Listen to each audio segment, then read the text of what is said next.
რისკების თვალსაზრისით როგორ განიხილავთ ამ პროცესს, იმიტომ რომ დიმიტრი ცქიტიშვილი საუბრობდა, რომ იმდენად ტოქსიკური არის ეს საუბრები და გარემო, რომ ვერცერთ შემთხვევაში თუ ეს არ შეიცვალა, ოპოზიციას რაიმე მნიშვნელოვანი შედეგის მიღწევის იმედი უბრალოდ არ უნდა ქონდეს. რა უნდა შეიცვალოს? რა რისკებს ხედავთ, როგორც მონაწილეობაში, ასევე არ მონაწილეობაში? მოგესალმებით, მადლობა მოწვევისთვის, მივესალმებით ჩვენს მაყურებელს. დავიწყებ იმიტომ, თავი და თავი არის გამარჯვების ფორმულის პოვნა. ჩვენ არავითარი გამორჩეული ინტერესი არ გაგვაჩნია იმისა, რომ უბრალოდ არჩევნებზე ვიყოთ წარმოდგენილი, მით უმეტეს საკრებულოებში დავიკავოთ ადგილები, საკრებულოებში მთელი ჩემი პატივისცემა პოლიტიკური კონტექსტიდან გამომდინარე ვსაუბრობ მხოლოდ. ჩვენ მთავარი მიზანი არის ვიპოვოთ ისეთი ტიპის ფორმულა ჩვენს კოლეგებთან ერთად, საზოგადოებასთან ერთად, პოლიტპატიმრების ოჯახებთან და პოლიტპატიმრებთან უპირველეს ყოვლისა ერთად, რომელთა შორის არიან ჩვენი თანაგუნდელები და მეგობრები, მათ შორის, რომელიც შესაძლებელს გახდის პოტენციურად ერთით მეტი ახალი ბრძოლის ველის შექმნას. აი ეს თავი და ერთობა და ერთიანობა არის აბსოლუტურად ფუნდამენტური ამ პროცესში. ახალი ბრძოლის ველის შექმნა თავისთავად თვითმიზანს არ წარმოადგენს, ხო? გამარჯვების მიზნით. აი გამარჯვებას რაში უწყობს ხელს შესვლა, როგორც ერთის მხრივ ტოქსიკურ, ასევე არათანაბარ უსამართლო წესები თამაში. როგორც არის არჩევნები ქართული ოცნების პირობებში. და როგორც იყო ყველა წინ არჩევნებიც პრინციპში შეიძლება ითქვას, ხო, ჩვენ 20-20-შიც ვიყავით არათანაბარ საკმაოდ ტოქსიკურ მდგომარეობაში, თუმცა არა ესეთ ძიმეში, რა თქმა უნდა, 20-21-შიც და რაც თავარია 20-24-ში ჩვენ შევედით არჩევნებში, რომელიც იყო ფუნდამენტურად არათანაბარი, რომელშიც იყო ფუნდამენტურად მიუღებელი ბრძოლის ხრიკები გამოყენებული თითოეული ჩვენგანის ყველა სუბიექტის წინააღმდეგ, მაგრამ ჩვენ შევედით ამ ბრძოლაში. რა თქმა უნდა, რისკები არის ძალიან სერიოზული. საერთოდ პოლიტიკური ცხოვრება რისკის გარეშე არ არსებობს და არც არასოდეს არ არსებულა პოლიტიკა ყოველთვის შეიცავს რისკს. კითხვა არის, როდესაც გავზომავთ ამ რისკებს, როდესაც ვიმსჯელებთ, რა შეიძლება იყოს უმჯობესი? იმიტომ ჩვენ არ გვაქვს კარგი სცენარი, ძალიან მარტივად ვიტყვი, ძალიან გულწრფელად ვიტყვი. ჩვენ გვაქვს საკმაოდ მძიმე სცენართა დასტა. იმიტომ ჩვენი ქვეყანა არის პირდაპირ და ტოტალური რუსიფიკაციის საგანი, ეს ყველას მოეხსენება. ჩვენ პირდაპირ დღეს გვმართავს ნარიშკინი. ყველაფერი ხდება რუსული ეგრეთ წოდებული პლეიბუქით, ხო, რუსული თამაშის წესებით. ასეთ ვითარებაში მარტივი გამოსავალი შეიძლება არსებობდეს? შეიძლება რომ მარტივი იყოს ოდესმე რუსული დაზვერვის სპეცოფისის შეჩერება? არა. ჩემი პასუხია არა. და არც ერთი ფუნდამენტური ბრძოლა, რომელიც ამ ქვეყანას გაუულია, მე ვფიქრობ და თქვენ ბევრად უფრო დიდი პოლიტიკური მახსოვრობა გაქვთ და საზოგადოებრივი ბუნებრივია, არც ერთი პოლიტიკური ბრძოლა არ ყოფილა მარტივი. არც ერთი არჩევნები არ მომხდარა თავისუფალ, როგორ ვთქვათ, რაღაცა იავარდით მოფენილ გარემოში. ყველა ყოველთვის ხდებოდა მძიმე გარემოში. ეს არ ნიშნავს დიდი გარღვევის მასშტაბის, რადგან ჩემი მეხსიერება ახსენეთ, პოლიტიკური უკავშირდებოდა ოპოზიციურ ველზე ძალიან დიდ გაერთიანებას. ფაქტობრივად ერთ დიდ სუბიექტად ჩამოყალიბებას. ამის მიღწევა, როგორც წინა შემთხვევაში ვერ მოხერხდა 24 წელს, ასევე ახლაც ხედავთ, რომ არა თუ მოხერხებაზეა ლაპარაკი, საერთოდ ძალიან სერიოზულ ურთიერთდაპირისპირების რეჟიმში გადავიდა, ხო? სიტყვა ხალატი ისმის შეფასებებში, რა ძალიან მძიმე არის მოქმედი პარტნიორებისა და პერსპექტიული პარტნიორების პირობებში. რისკებზე ვლაპარაკოთ. გითხარით ეს კონკრეტული რისკები რა, რომელიც თქვენ აწონდაწონთ? ნახეთ, პერიოდში დავიწყებით აბსოლუტურად გეთანხმებით, ერთობა და დიდი ერთიანი პლატფორმა არის აბსოლუტურად აუცილებელი წინაპირობა და ჩვენ თავიდანვე ძალიან მკაფიოდ ვთქვით.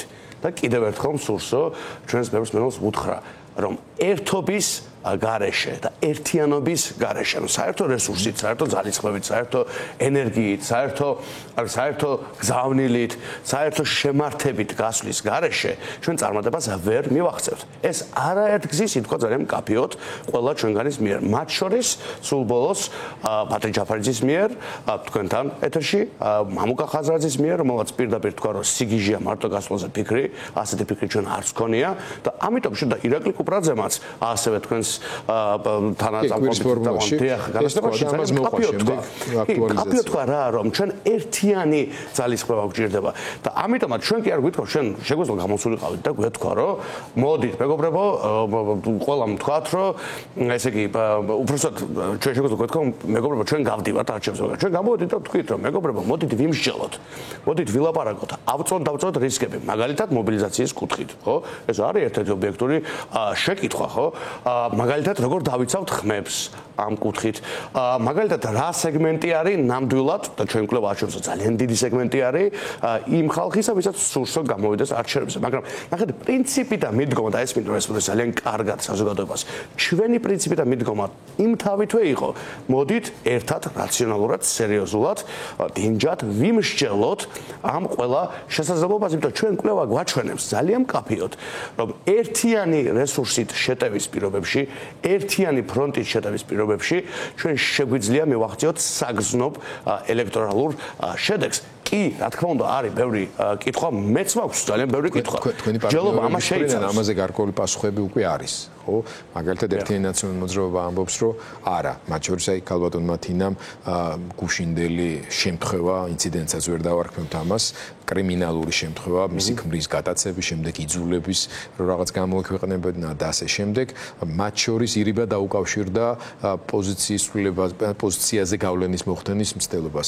ჩვენ ვიცით კოალიცია ცვლილებებისთვის არანაკლებად ხისტად უდგება ამ საკითხს. მათი ორი წევრი ლიდერი დაპატიმრებულია, გვარამია ელისთავის რიგს, ელენე ხოშტარიამ მამუკას ხაზარაძეს, ასე ვთქვათ, შეთავაზა დებატების ფორმატი.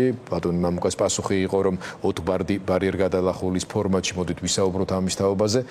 კითხრათ სიმართლე, მე საერთოდ ვერ ხვდები, არათუ ახლა, აი ჯერ კიდევ ზამთარში, როცა ძალიან გახურებული იყო სიტუაცია, პოლიტიკურმა პარტიებმა რატომ არ იმსჯელეს ამაზე ყოველ შემთხვევაში, თუ განიხილეს საკითხები, რა ხდება იმ შემთხვევაში, თუ კი ეს ეტაპი ამ ეტაპზე შედეგით არ მთავრდება პირდაპირ, ანუ საპარლამენტო არჩევნები არ ინიშნება, რა ხდება ამ შემთხვევაში, რადგან კალენდარულად ვიცოდით, რომ თვითმმართველობის არჩევნები დაინიშნებოდა. რომ აი ამ დროს რას ვშვებით. ის წარასწორად მიმაჩნდა, რომ ეს საკითხი მანამდე არ გახდა განჯის საგანი, თუნდაც კულუარებში დახურულ რეჟიმში. ახლა რა არის ის თავი არგუმენტები, რითაც ეცდები დაარწმუნოთ არა მარტო იმ ორი სუბიექტის ლიდერები, არამედ უფრო მეტად მათი მხარდამჭერები, იმიტომ რომ იმათი ხმები დაგჭირდება თქვენ იმ შემთხვევაშიც კი, თუ კი რამდენიმე ოპოზიციური პოლიტიკური პარტია მიიღებთ გადაწყვეტილებას თვითმმართველობის არჩევნებში მონაწილეობას. დავიწყებ იმით, რომ ჩვენი მიზანი არ არის რაიმეში დარწმუნება და მადლობელი ვარ ამ კითხვის, იმიტომ ძალიან ხშირად ვისმენთ აი ბოლო დღეებში განსაკუთრებულად მოჭარბებული ნებათა ღელვის დროს, მათ შორის რომ რაღაცა ჩვენ გვაქვს გადაწყვეტილი რომ გავიდეთ და თურმე გვერიდება ამის თქვა. თითქოს ეს არის პათოსი, ხო? არა, მეგობრებო, ჩვენ არაფერს არ გვერიდება, არ მოგვერიდება, რომ მქონდეს გადაწყვეტილი, ვიტყოდით, რომ ჩვენ გავდივართ ამ არჩევნებზე და ნამდვილად არ დავიწყებდით რაღაცა დემოკრატიულ პროცესს, რომელშიც ჩვენ ხვდებით ჯგუფებს, აი დღეს მაგალითად 3 საათის განმავლობაში იყო ძალიან კარგი შინაარსიანი შეხვედრა სხვადასხვა სოციალურ ჯგუფებთან. ისინი თავადაც ისაუბრებენ დარწმუნებულად, ჩვენ გვაქვს პოლიტპატიმრების ოჯახებთან შეხვედრა, გვაქვს სხვადასხვა პოლიტიკურ ლიდერთან ბუნებრივია შეხვედრა და ყველა დაინტერესებულ მოქალაქესთან, ვისაც აქვს კითხვები, ვინც ან ემხრობა, ან არ ემხრობა. ჩვენ არავის დარწმუნების მისიით არ ვართ შემოსული ახლა ამ ამბავში. ჩვენი მიზანი არის, რომ პირიქით ყველამ ერთად ვიპოვოთ რა ჯობს. ჩვენ გვაქვს ბუნებრივია ჩვენი გარკვეული ხედვა საკითხებზე, მათ შორის იმ კრიტიკულ კითხვებზე, რომელიც ისმის და ჩვენი ვალი არის, რომ გაგვაჩნდეს ეს ხედვა, მაგრამ ამავე დროს ჩვენი ვალი არის, რომ ვიმსჯელოთ და მე სამწუხაროდ უნდა ვთქვა, რომ ისეთი ტიპის დამოკიდებულებაც არაერთგზის ვნახე იმ გასულ კვირაში, რომ თითქოს მსჯელობა, თვითონ მსჯელობა როგორც მსჯელობა აპრიორი არის დანაშაული. თითქოს მსჯელობა არის ღალატი და ეს ვერ იქნება გზაწინ. ეს ვერ იქნება ახალი ტიპის ქართული სახელმწიფოს შექმნის საწინდარი, იმიტომ განწყობა, რომელიც ამბობს, რომ არც კი დავფიქრდეთ, ან განწყობა, რომელიც ამბობს, რომ დაგეთანხმებით, განწყობა, რომელიც მათ შორის კეტავს საკითხს იანვარში, ჩემთვის არის ფუნდამენტურად ცდარი და სამწუხაროდ ეს მოხდა ოპოზიციურ ველზე. გარდა იმისა, რომ ვერ მოხდა გაერთიანების უკეთესი მოდელების შექმნა, რაც ჩვენც გსურდა, იქნებოდა ეს ეგრეთ წოდებული სახალხო პარლამენტი, თუ სალომე ზურაბიშვილის ქვეშ ოპოზიციის რეალური გაერთიანება და მოდი შევთანხმდეთ, ჩვენ არ გვაქვს ასეთი გაერთიანება, ხო? დღეს იმ 4 კოალიციიდან, როგორც კოალიციიდან, მხოლოდ ერთი ჩემი კოალიცია ძლიერი საქართველო არის წარმოდგენილი როგორც კოალიცია ქალბატონ სალომე ზურაბიშვილის ფორმატში. ყველა სხვა შემთხვევაში თუ შევხედავთ, არის კოალიციის რომელიღაც შემავალი ინტეგრალური ნაწილი. მაგალითად არის წარმოდგენილი დროა, მაგრამ არა ვთქვათ სხვა კოალიციური პარტნიორები, ხო? და ასე შემდეგ, ხო? ეს ძალიან მნიშვნელოვანი ფორმატია, მაგრამ ეს არ არის ის ერთიანობა, რომელიც ჩვენ გვინდოდა რომ შეგვექმნა. ხომ ასეა? არ არის. აი ამიტომ ვამბობთ, რომ და სხვა ეს საკითხი იყო ერთ-ერთი მთავარი, კი არა, უმთავრესი დამყოფი საკითხი. რის რის გამოც ვერ მოხდა სალომე ზურაბიშვილის ეგიდით მისი კოლგის ქვეშ თუ გნებავთ მეტი გაერთიანება. ახლაც ჩვენ ვამბობთ, მოდით მეგობრებო, ვიმსჯელოთ ერთიანი კურსი დავსახოთ და მათ შორის ვიმსჯელოთ იმ ფორმატში და გავერთიანდეთ იმ ფორმატში. თუმცა ამ ერთიანად ბოიკოტის პერსპექტივას უკვე აქვს ძალიან მნიშვნელოვანი კონტრარგუმენტი, რაც უკავშირდება მათ შორის გახარია საქართველოსთვის პოლიტიკური პარტიის მიერ უკვე ფაქტობრივად ჩამოყალიბებულ პოზიციასთან. მათ დღეს თქვეს, რომ მონაწილეობა არ მონაწილეობის საკითხის ფაზა ჩვენ უკვე გავიარეთო, ანუ მონაწილეობთო. ახლა ვისაუბროთ იმაზე, როგორ გავხადოთ უფრო ეფექტური ეს მონაწილეობა. ეხლა ეს მეორე წინადადებასთან კავშირს ცალკე, მაგრამ მოცემულობაზე ვლაპარაკობ, ხო? ეს უკვე მოცემულობა არის. ამით იმის თქვა მინდა, რომ ერთიანი ბოიკოტი ამ ნაწილში უბრალოდ არ გამოდის, უბრალოდ ვინც ნახეთ ესეც მაპატია თუ გაწყვეტ, ესეც სწორედ მსჯელობის საკითხი მგონია. ჩვენ მსჯელობა მარტო ვთქვათ ერთ მხარეს კი არ გვინა ვინმესთან, ყველასთან უნდა ვიმსჯელოთ. მათ შორის გიორგი გახარიას უნდა ვიმსჯელოთ. ეგებ ჩვენ გაქვს უკეთესი არგუმენტი, რომ არ უნდა გავიდეს. ეგებ ყველანი ერთად ვამბობთ, რომ არ გავიდეთ ამის გამო. ჩვენ ელენე ხოშტარიასთანაც უნდა ვიმსჯელოთ, მაგალითისთვის. ჩვენ უბრალოდ პერსპექტივას იგივე ელენესთან უნდა ვიმსჯელოთ. აი ამაში უფრო მეტი პერსპექტივა აქვს გამოცდილებიდან გამომდინარე, ვიდრე ბატონ გიორგი გახარიასთან, იმიტომ რომ ის თავიდანვე სკეპტიკურად იყო განწყობილი ამ მსჯელობებისა და მისი შეენარსის აღსრულებასთან დაკავშირებით. მაგას ახლა ნუღარ გაუყვებით, უბრალოდ მათ შორის აი კითხვებიც რომელიც შემოდის უკავშირდება არა მარტო პოლიტიკური ლიდერების ან პოლიტიკური პარტიული ელიტების განწყობებს, ვიცი რომ თქვენს შიგნითაც არ არის ასე ერთიანი ჩამოყალიბებული პოზიცია, ხო, შიდა დისკუსია კიდევ გრძელდება, მაგრამ ლელოს შემთხვევაში არსებობს რაღაცა ტიპის ხელმოსაჭიდი კვლევა, ხო, რომელიც იყო უკვე ნახსენები და მეც ამიტომ ვახსენებ, რომელიც თქვენი დაკოთით ჩატარდა. შეგიძლიათ რაიმე ტიპის უფრო მეტ დეტალი გაგვიმხილოთ იმ ხრივ საზოგადოებრივ განწყობაზე რო საუბრობთ, რომ ხალხის რაღაც მნიშვნელოვან ნაწილს ოპოზიციიდან უნდა არჩევნებში მონაწილეობის მიღება, რა შეგვიძლია უფრო მეტი უთხრათ საზოგადოების ამ ხრივ? შეგვიძლია ვუთხრათ ის, რომ Facebook-ზე აქტიურობის მიხედვით ამას ნამდვილად ვერ ვიტყვით. თუკი რაც არ უნდა ეგრეთ წოდებულ ბაბლს, ანუ შენს ჯგუფს იქით გახვიდე, ხო? იმიტომ რომ იქითაც კი ნაკლები მხარდაჭერა ისმის. კი, ეს ხო არის პოპულარული ამ იდეის მხარდაჭერა. ნამდვილად ვერ დავინახეთ, დიახ, ნამდვილად. Facebook-ი არ არის მთელი საქართველო, კი ბატონო, მაგრამ კვლევა უფრო ამიტომ მნიშვნელოვანი. მეც სხვადასხვის და ეს მithქვამს არაერთგზის, მეც სხვადასხვის არ მოველოდი ამ მარჟით, ამ მასშტაბით გასვლის მომხრეთა რაოდენობრივ უპირატესობას მოცემულ კვლევაში. ჩემთვისაც ეს კვლევა იყო საკმაოდ დიდი სიურპრიზის საგანი და ბევრი კითხვა გამიჩინა მათ შორის იმასთან, რომ საზოგადოება როგორ აღიქვამს პროცესებს და ჩემი და ჩვენი როგორც პოლიტიკოსების ვალი არის რომ ვუპასუხოთ ამ საზოგადოებას, ვუპასუხოთ იმ კითხვებს, რომელიც გააჩნია ჩვენ საზოგადოებას. ერთ-ერთი კითხვა, რომელიც მათ გააჩნიათ, მათ შორის ამ კვლევითაც სხვადასხვა, მაგრამ ზოგადადაც არის, რას აპირებს ოპოზიცია თუ არა ვთქვათ ბრძოლის ეს ფორმა. და ამას ჭირდება პასუხი. მსჯელობის საგანი ესეც უნდა იყოს. ისევ და ისევ ჩვენ ვინმესთან კი არ მივიდეთ რომ დავარწმუნოთ რომ არიქა უნდა გავიდეთ ერთად. არა, ჩვენ გვინდა ვიმსჯელოთ. ამას არ ვშვებით.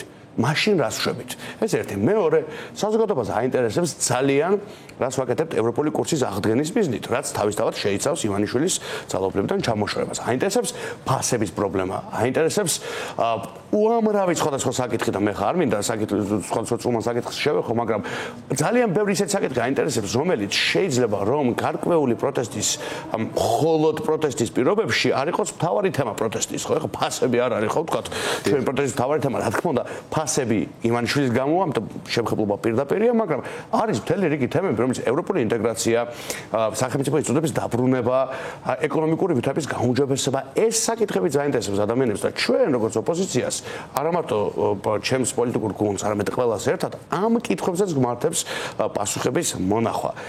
რაც შეეხება ინდიკაციასაც გვაქვს თქვენს კითხვაზე დაუბრუნდით. პირველი შევაჯამოთ ანუ პირველი ეს არის ის, რომ აბსოლუტური უმრავლესობა ემხრობა თავისი სასურველი პარტიების ნახვას არჩევნებზე. ეს მოცემულობა აბსოლუტური უმრავლესობა ამბობს, რომ ის აპირებს მივიდეს არჩევნებზე და დაუჭიროს მხარი ოპოზიციას. ჩვენ მთელ რიგ წერტილებში ვიგებთ ამ არჩევნებს ერთიანი ფრონტის შემთხვევაში ამ კვლევის თანახმად. მუდმივად და ეს არის 5 წერტილი მინიმუმ, სადაც დამაჯერებელი უპირატესობა გააჩნია ოპოზიციას ყველა სიზნის მიუხედავად, იმ შიშის მიუხედავად, რაც ქართული ოცნების ხელისუფლებამ თესა ამდენი წლის განმავლობაში და ეს აჩვენებს იმას, რომ აი ეს ფორმულა, რომელიც შეიძლება ჩამოაყალიბოთ როგორც ერთობა, მზაობა და პროტესტი, იმიტომ რომ ესეც პროტესტის ნაწილია. და კიდევ ერთი თქვენებად მინდა გამოვიხმარო, რომ პროტესტი კი არ ნაცვლდება ამ შემთხვევაში. თუ კი ასე გადავწყვეტეთ პირიქით, ეს არის მოდელი, რომლითაც ისედაც თუ კი ასე გადავწყვეტეთ, ჩვენ ვქვნით მეტ საპროტესტო კერას. რუსთაველს კი არ ვაქრობთ, 3000 ახალ კოცონს ვანთებთ პოლიტიკური თვალსაზრისით და 3000-გან მიგვაქვს ის გზავნილი, რაც რუსთაველის საზოგადოებას და თითოეულ ჩვენგანს მათ შორის ჩვენ, რა ვიცი, დღეა ჩაგვიგდია მე მგონი, ხო? ჩვენ თვითონ რაც გვაქვს ჩვენს თავარ შინასაც ის მიგვაქვს კიდევ ბევრად მეტგან. მაგის კონტრ, ასე ვთქვათ, არგუმენტი რა არის, ხო ვიცი, რომ თუ 3100 წერტილს შეგიძლია პატარა კოცონის დანთება, რუსთაველზე იმ ენერგიით დანთებულიყო ეს კოცონი, რომელიც საბოლოო ჯამში მნიშვნელოვან პოლიტიკურ ძვრებს გამოიწვევდა, კოცონი პოლიტიკურ აქტივობას გულისხმობ, რა თქმა უნდა, რომ ვინმე არ ჩამოგვართვას რაღაც პირდაპირ გაგებიც. რა თქმა უნდა, მე საბედოდ დავაზუსტე. იცი, მე ვფიქრობ, რომ რუსთაველის პროტესტმა შეიტანა ფასდაუდებელი წვლილი ამ პროცესებში. ასეთია, რომ ზუსტად ახლა იქიდან ხელახლა რაღაც ახალი ტალღა მე ვფიქრობ, რომ ბევრი ახალი ტალღა გჭირდება. ეს შეიძლება საერთოდ არ გულისხმობდეს. ნახოთ როგორ არჩევნებზე გასვლას, ამ არჩევნებზე გასვლას, მაგრამ ის რომ ჩვენ გჭირდება ბევრად მეტი პოლიტიკური კოცონი, ამაზე მე ვფიქრობ, ყველანი თანხმდებით. ამიტომ დავფიქრდეთ, ამ ფორმითაც ხომ არ შეგვიძლია მეტი კოცონის დანთება აი ამ პოლიტმოქმედებისთვის და რა თქმა უნდა, სანქციები და იზოლაცია უნდა გაგრძელდეს, გაგრძელდება. ეს კიდევ ცალკე განხილვის თემა, უბრალოდ ერთიაც მინდა თქვა არის ის, რომ ეს კონკრეტული არჩევნები მცდარად არის აღქმული როგორც ლეგიტიმაციის წყარო. ლეგიტიმაცია ამ რეჟიმის მეგობრებო არ მოხდება და რატო არ მოხდება? იმიტომ რომ 13 ევროპულ სახელმწიფოს, ამასაც ვიტყვი გვენაბართვით, 13 ევროპულ სახელმწიფოს აქვს კაფეოთ ნამტყობი, რომ ახალი საპარლამენტო არჩევნები დაენიშნოს. ეს არის ევროპული კავშირის სახელმწიფოთა ნახევარი, ანუ ნახევარს უკვე მოთხოვნილი აქვს ჩვენი აქტიური ჩართულობით, ყველა პარტიის და მათ შორის ძლიერი საქართველოს ძალიან აქტიური მუშაობით. ამავე დროს ევროპარლამენტმა ძალიან კაფეოთ თქვა, რომ ეს არის ერთობის მომენტომი. ასე ლეგიტიმაციაზე შეიძლება ბევრი სხვა პრობლემა იყოს ამის თქმა უნდა, ლეგიტიმაცია სავსებით არ არის ერთ-ერთი მათგანი. ასე ვიმსჯელოთ, ვიფიქროთ და გავერთიანდეთ.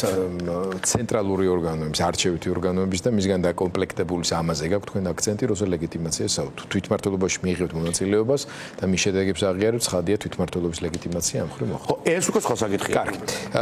გრიგოლ გეგელია ჩვენ ამ თემაზე საუბრებს, ცხადია ამ დღეებში გავაგრძელებთ. კიდევ ძლიერი საქართველოსდან იყო ჩვენი გადაცემის სტუმარი.